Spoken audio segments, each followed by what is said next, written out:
नमस्कार, your money में आप सभी का स्वागत है। मैं हूं सुमित और योर मनी जहां पर हम बात करते हैं आपकी पर्सनल फाइनेंस से जुड़ी हुए सवालों को लेकर और साथ ही साथ कई सारे इंटरेस्टिंग टॉपिक्स पे बातचीत करते हैं जहां पे पर्सनल फाइनेंस में अगर आपका पोर्टफोलियो है और पोर्टफोलियो में कोई बदलाव करने की ज़रूरत है, पोर्टफोलियो में कुछ नए एडिशन की ज़रूरत है या फिर पोर्टफोलियो से रिटर्न मैक्सिमाइजेशन की ज़रूरत है, इन सब पर हम बातचीत करते हैं।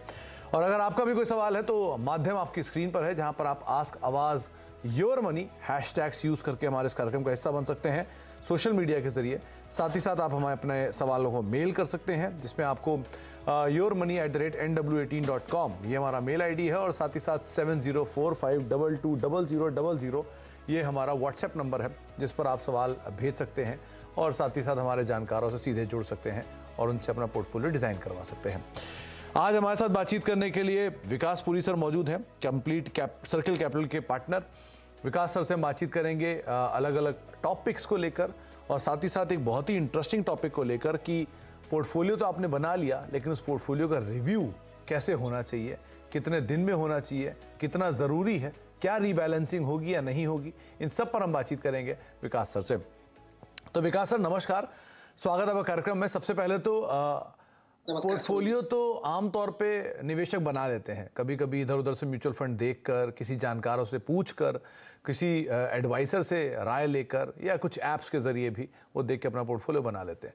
लेकिन विद टाइम जब रिटर्न नहीं आता या रिटर्न मार्केट एक्सपेक्टेशन या उनकी एक्सपेक्टेशन से नीचे आता है तब उस पोर्टफोलियो में बदलाव की ज़रूरत आती है, रीबैलेंसिंग की ज़रूरत आती है, रिव्यू की ज़रूरत आती है। तो पहली चीज़, आप एक्सपर्ट हैं, सालों से लोगों के पोर्टफोलियोज़ को देख रहे हैं, तो आप पहले तो ये बताएं कितना ज़रूरी है एक रीबैलेंसिंग एक पोर्टफोलियो के अंदर, कितनी दिनों में, कितने समय पे, कितने अंतराल के अंदर इसकी ज़रूरत होगी और रीबैलेंसिंग और रिव्यू इन दोनों में कैसे अंतर करें, क्या करना चाहिए आम निवेशकों को? धन्यवाद सुमित जी, मुझे अपने शो पे लाने के लिए। जब कोई पोर्टफोलियो बिल्डिंग होता है तो उस पोर्टफोलियो को एक स्ट्रक्चर के हिसाब से और एक गोल प्लानिंग के हिसाब से बिल्ड किया जाता है जिसमें जो क्लाइंट्स हैं उनका टारगेट क्या है, उनका रिस्क एपिटाइट क्या है और उनकी ज़रूरतें क्या हैं, उसको मद्देनजर रखते हुए एक पोर्टफोलियो को बिल्ड किया जाता है। फिर वो पोर्टफोलियो जो है अलग-अलग एसेट क्लास हो गया, जैसे इक्विटीज हो गया, डेट हो गया या रियल एस्टेट हो गया या गोल्ड या कमोडिटीज हो गया, उनकी एक रेशो डिसाइड की जाती है कि किस रेशो में वो एक्सपोजर लेना चाहते हैं based on their risk appetite and their requirement of the funds. तो अब कैसा होता है कि अगर कोई कंजर्वेटिव इन्वेस्टर होंगे तो उनका डेट का एक्सपोजर ज्यादा रहेगा, इक्विटीज का कम रहेगा, या कोई अग्रेसिव इन्वेस्टर रहेंगे उनका इक्विटीज का ज्यादा रहेगा और डेट का उनका कम रहेगा। अब अगर आप एक स्ट्रक्चर क्रिएट करते हैं अपने गोल को पाने के लिए और उसमें अगर आपके जो मार्केट सिनेरियोज क्योंकि बहुत डायनामिक होते हैं, 2-3 महीने में सीन चेंज हो जाता है, चाहे वो कोविड के एकदम से वेव आने से हो या रशिया यूक्रेन के युद्ध से लेके हो या इंटरेस्ट रेट सिनेरियोज से लेके हो, तो वो सब जो वोलेटिलिटीज आती हैं और अनसर्टेनिटीज आती हैं उसको देखते हुए portfolio review is very important. और रीबैलेंसिंग जरूरी नहीं है कि हर बार करनी है। हाँ, अगर कोई स्ट्रक्चरल चेंज हो जाए बहुत ज्यादा तो पोर्टफोलियो को रीबैलेंसिंग या रिस्ट्रक्चरिंग किया जा सकता है। अच्छा जी विकास सर, मैं इसी में बीच में एक चीज़ आपसे और पूछना चाहूँगा। आमतौर पे जब हम पर्सनल फाइनेंस से जुड़े हुए लोगों से मिलते हैं या लोगों की क्वेरीज सुनते हैं तो एक क्वेरी बहुत कॉमन है कि जब बाजार नीचे आता है तब उन्हें अपना पोर्टफोलियो रिव्यू करने की याद आती है। उनको लगता है कि उनका रिटर्न कम हो गया है, अब बेच दें हम क्या सारे शेयर, सारे म्यूचुअल फंड, क्या यूनिट से निकल जाएं क्योंकि बाजार नीचे आ रहा है। और जब ऊपर आता है तब वो कंफर्टेबली बैठे होते हैं कि उन्हें कोई बदलाव की जरूरत नहीं लगती, इससे अच्छा कोई पोर्टफोलियो हो ही नहीं सकता। तो क्या उल्टा नहीं करना चाहिए, कैसे करना चाहिए इसका रिव्यू? बहुत अच्छा क्वेश्चन आपने पूछा। तो इसलिए क्या होता है, एक रिएक्टिव अप्रोच होती है, एक प्रोएक्टिव अप्रोच होती है। तो रिएक्टिव अप्रोच तो ये हो गई कि कुछ हो गया उसके बाद आप आए और हड़बड़ाहट में कुछ करने की कोशिश करते हैं, पोर्टफोलियो को रीस्ट्रक्चर, रीबैलेंस, इधर उधर चर्निंग करने की कोशिश करते हैं, विच इज नॉट राइट। और प्रोएक्टिव अप्रोच ये होती है कि आप एक थोड़ा सा अपना एक पहले स्ट्रक्चर बना के रखिए और उसके बेसिस पे रीस्ट्रक्चरिंग करिए। तो फॉर एग्जाम्पल, अगर किसी, मान लीजिए हम जरूरी नहीं है कि डाउन साइड की बात करते हैं, जैसे आपने बोला अपसाइड की। अब मान लीजिए कोई व्यक्ति है, उन्होंने बोला कि मुझे 60% एक्सपोजर इक्विटीज में चाहिए और 40% एक्सपोजर मुझे डेट में चाहिए। अचानक से बाजार बहुत तेजी से बढ़ता है और उनका जो रेशियो है वो चेंज हो जाती है। इक्विटीज का कंपोनेंट अभी मान लीजिए 80% हो गया और उनका डेट 20% रह गया। अब जो ओरिजिनल उन्होंने डिसाइड किया था कि मैं इक्विटीज में 60% बने रहूंगा और डेट में 40 बने रहूंगा, अब वो 80-20 हो गया। तो लालच ना करें, उस समय आप उसको जरूर रीबैलेंस करिए। आपने जो ओरिजिनल मोटिव है और ओरिजिनल गोल सेट किया हुआ उसके हिसाब से आप इक्विटीज को कट डाउन करिए। अभी कट डाउन के दो तरीके हैं। यदि आपके पास में एडिशनल फंड्स हैं तो वो आप फंड्स डेट में डालते जाइए, तो ऑटोमेटिकली रेशियो आपकी डेट की बढ़ना शुरू हो जाएगी, रीबैलेंसिंग होना शुरू हो जाएगी। बट यदि आपके पास उतना कैश नहीं है कि आप डेट को ऐड कर पाए, तब आप इक्विटीज को थोड़ा सा ट्रिम करके डेट की तरफ स्विच करिए। सो अपना जो आपने स्ट्रक्चर डिजाइन किया हुआ है उसके इर्द गिर्द ही रहेंगे, तो आपको कभी भी ये सब जो वॉलेटिलिटीज और ये सब होती है उसका आपको कभी भी इतना ज्यादा वो नहीं होगा कि आप एंजाइटी लेना शुरू कर देंगे और फिर आप गलतियां करेंगे आके।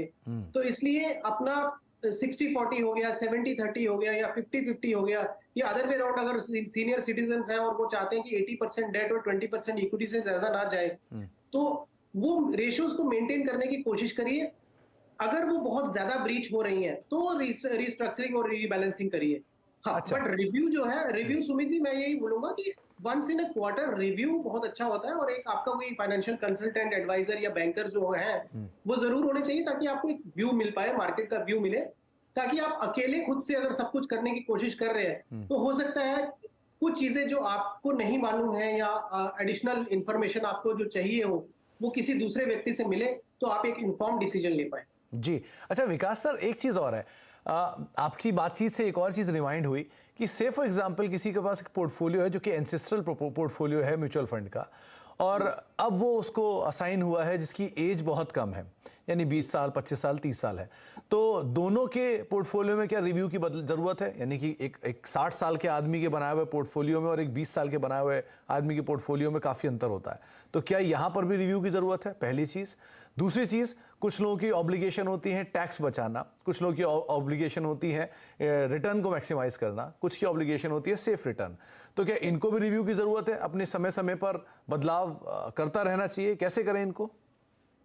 जी, जो यही हमने बोला कि आपका, क्योंकि जैसे पोर्टफोलियो आपने बोला असाइन हो गया, अब कोई एक मान लीजिए ग्रैंडफादर है, उन्होंने अपने ग्रैंडसन के नाम पे या अपने बेटे के नाम पे किसी व्यक्ति ने पोर्टफोलियो बोला कि अब आप लेगेसी में आप हमसे ये ले लीजिए, तो वो जो समीकरण है वो बदल सकते हैं। बिकॉज अगर कोई सीनियर सिटीजन है, उन्होंने अपना पोर्टफोलियो बहुत कंजर्वेटिव बनाया होगा, वो 7 या 8% की एक रिटर्न एक्सपेक्ट करते होंगे, पोर्टफोलियो बहुत ज्यादा डेट पे रहेगा। अब उन्होंने वो पोर्टफोलियो, और मान लीजिए उनको उतनी पैसे की जरूरत नहीं है, अफ्लुएंट फैमिली से हैं या उनको पैसे की कोई दिक्कत नहीं है, अच्छी पेंशन चल रही है, तो अब वो बोलते हैं कि नेक्स्ट जनरेशन इसको संभाले। तो नेक्स्ट जनरेशन तो अपने प्रोफाइल के हिसाब से, अपने गोल्स के हिसाब से उसको रिस्ट्रक्चर करेगा ही करेगा, और वो जरूरी भी है, वो करना भी चाहिए।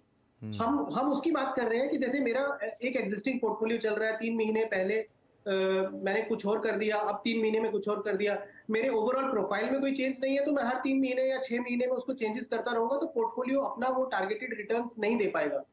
लेकिन जहां स्ट्रक्चरल चेंज होती है, फॉर एग्जांपल मान लीजिए इंटरेस्ट रेट सिनेरियो चेंज हो रहा है, तो जहां पे हम पहले लिक्विड या अल्ट्रा शॉर्ट टर्म जैसे फंड्स में डेट में ज्यादा एक्सपोजर ले रहे थे कि इंटरेस्ट रेट्स बढ़ेंगे तो वॉलेटिलिटी हाई होगी और डेट के पोर्टफोलियोज भी हिट लेंगे। अब क्योंकि इंटरेस्ट रेट्स पीक आउट होने जा रहे हैं, तो दिस जी।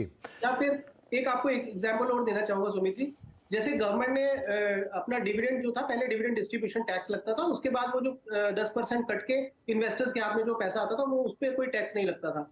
लेकिन गवर्नमेंट ने चेंज किया कि डिविडेंड हम dividend distribution tax at source कुछ नहीं लगाएंगे, पूरा पैसा आपको दे देंगे, आप अपने टैक्स लायबिलिटी के हिसाब से टैक्स पे करिए। ये बहुत बड़ा स्ट्रक्चरल चेंज है।